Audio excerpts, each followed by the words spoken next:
ایک انہوں نے کہا کہ نماز میں کتنی ہی آہستہ ہم قرات کریں، بعض اوقات دوسروں تک آواز پہنچ جایا کرتی ہے، جیسے عین کی، ہا کی آواز پہنچ جاتی ہے، تو کیا سری نماز کے اندر اس طرح آواز پہنچ جانے سے کوئی فرق پڑتا ہے؟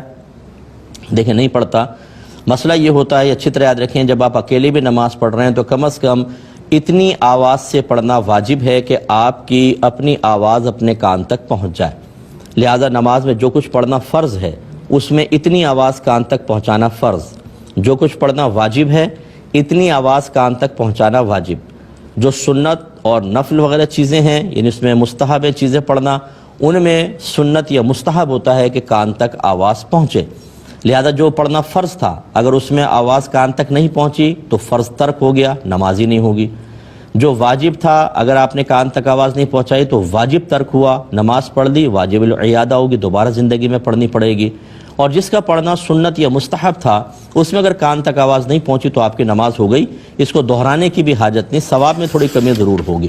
تو یہ تھوڑا بہت آواز تو پہنچ جایا کرتی ہے، یہ سر کے اندر ہی آتا ہے۔ جہر اس وقت بنتا ہے جب آپ بلند آواز سے پڑھیں، اس طرح کے 4-5 آدمی اس طرف، 4-5 آدمی اس طرف کلیئر آپ کی آواز کو، قرات کو سنیں، تو وہ بنتا ہے جہر۔